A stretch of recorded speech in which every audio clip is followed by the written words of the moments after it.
Bonsoir les amis de Dieu.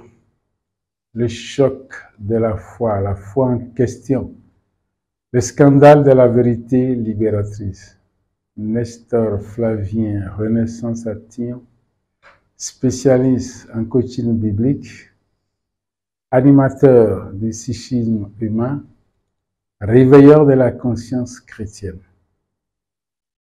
La sainteté de l'homme et les Écritures.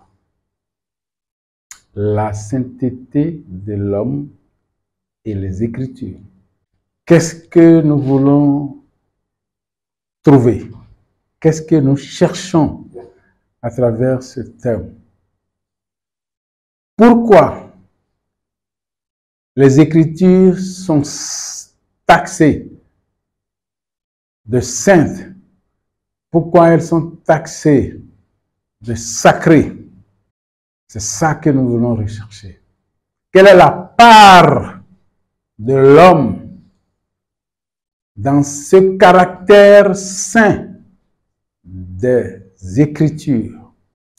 Du coup, quand on parle des saintes Écritures, comme il est conseillé de le dire, nous pensons tout de suite à la sainteté de Dieu. Oui, c'est vrai, ce n'est pas faux. Dieu est saint, et plus que saint, il est 3 fois saint, il est sainteté. Parce que nous l'avons déjà dit, Dieu ne participe à aucune sainteté de quelqu'un. Les Écritures sont-elles saintes en raison seulement, j'allais dire, de la sainteté de Dieu ou de la sainteté de l'homme? Dieu est sainteté.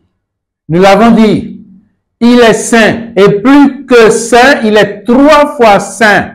Il est sainteté parce qu'il ne participe à aucune sainteté. Mais est-ce à cause de sa sainteté que les Écritures sont taxées de saintes? Généralement, c'est là où nous sommes. Et là seulement. Mais ce n'est pas là qui est le surtout. Voilà la vérité. Tout cela fait que l'homme que tu es, tu refuses de te connaître. Tu refuses de te chercher. Tu refuses de chercher qui tu es. Tu refuses de retrouver ton identité. Tout homme a une identité divine derrière. Et cette identité, il doit la chercher. Il doit la chercher et la retrouver. Car tant qu'il n'aura pas retrouvé cette identité, il ne sera jamais homme comme cela se doit. Tant qu'il n'aura pas retrouvé cette identité divine, qui est la sienne, en réalité, il ne sera jamais homme. C'est-à-dire, il ne s'accomplira jamais. Tout est accompli. Donné sur la croix ne sera pas sien, ne sera jamais sien. Il faut chercher les choses codées, il faut chercher les choses cachées, il faut les découvrir. Ce ne sont pas les hommes qui ont caché ça. Que disent les Écritures? Que te disent les Écritures? Je commence par là.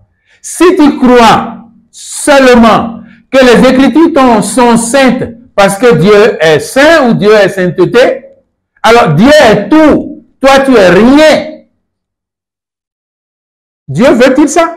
Dieu ne veut pas ça. Alors, c'est ce qu'on nous a demandé d'accepter. C'est ce qu'on nous a demandé de voir. C'est ce qu'on nous a demandé de croire. Et c'est ce que nous avons reçu. C'est ce que nous avons accepté. C'est ce que nous avons cru.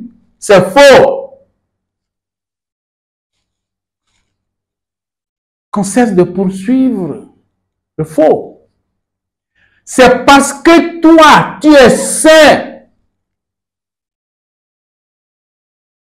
Quelle est ton identité? L'identité de ta foi. De quelle religion es-tu? Peu importe de quelle croyance fais-tu preuve. Peu importe. Ce qui importe, c'est ton identité divine. Tu comprends? Tu comprends l'importance de la reconnaissance de ton identité. C'est pourquoi nous disions que la dignité humaine est d'essence divine. Il ne faut pas que tu oublies ça. Ta foi ne doit pas oublier ça. Ta foi ne doit pas être vide. La sainteté des Écritures s'explique aussi et surtout par ta sainteté à toi.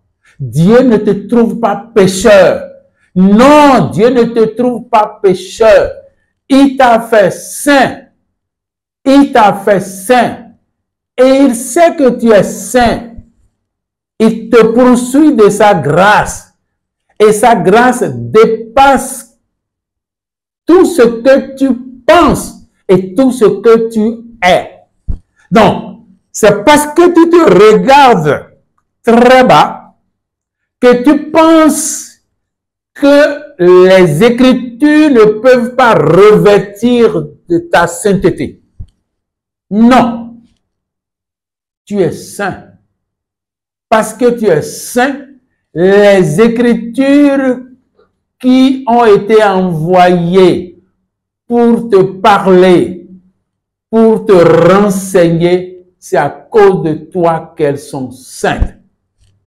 Si tu ne sais pas ça, tu risques de mener une vie de bassesse dans ta foi. Ta foi restera toujours basse. Ta foi restera toujours non illuminée. Ta foi restera toujours éteinte. Pourquoi? Si les Écritures sont saintes en raison de la sainteté de Dieu, c'est affaire de Dieu. En quoi ça te concerne? C'est rapidement ce que tes paradigmes te disent. Tes paradigmes dangereux, c'est ça qu'ils te disent. Oui, mais Dieu est là-bas. C'est toujours le problème de la fausse transcendance de Dieu. Dieu est là-bas. Il t'envoie les Écritures qui sont saintes de sa sainteté. Tu vois comment tu n'as rien dedans? Tu n'as rien dedans. Tu cherches ta part, tu ne trouves pas. Tu ne prends pas conscience de ton engagement. La foi n'est plus pour toi une adhésion. La foi reste suivie. Et quand la foi reste suivie, ça ne marche pas. La foi est une adhésion, un engagement, une adhésion ferme. Et ça, si tu sais que les Écritures sont saintes, du fait de ta sainteté à toi, de comment Dieu te considère, c'est, eh bien, tu prendras beaucoup plus conscience, non seulement de ta sainteté, mais des Écritures qui sont saintes de ta sainteté. Tu vois le décalage? Ta foi passe immédiatement de moins à plus. De moins combien? C'est toi qui le sais. À plus combien? C'est toi qui le sais. Mais le but, c'est de prendre conscience. C'est de prendre conscience de ton identité divine. C'est de prendre conscience que c'est ton identité divine, la sainteté de ton identité divine qui a conféré aux Écritures qu'on t'a envoyées leur sainteté. Et là, tu te retrouveras heureux. Tu retrouveras ta joie perdue. Tu retrouveras ta foi perdue. Tu retrouveras ta longueur d'onde. Tu retrouveras l'être créé à son image et à la ressemblance de Dieu. Tu retrouveras le délibéré que tu es. Une fois que toutes ces réalités sont revenues en toi, tu redeviens l'être humain, l'être de Dieu. l'être fait par Dieu. Que dois-tu retenir? Que doit-on retenir dans cette sainteté, dans le lot de cette sainteté? La sainteté de Dieu, la sainteté toute puissante de Dieu. On ne saurait parler de ça. Nous n'avons pas un langage approprié pour parler de ça. La sainteté des Écritures et ta propre sainteté. Que dois-tu retenir? Retiens tout simplement que Dieu t'a fait à son image et à sa ressemblance. Que tu reflètes de la sainteté de Dieu. Que tu respires la sainteté de Dieu et que cette sainteté explique la sainteté des Écritures. Si les Écritures sont appelées saintes, tu es au centre. Tout le bonheur que ces Écritures apportent te concerne. Pourquoi les négliges-tu? Pourquoi les négliges-tu? Pourquoi négliges-tu les saintes Écritures alors qu'elles sont saintes de ta sainteté? La foi du Christ, le Christ de la foi, comprenne qui pourra.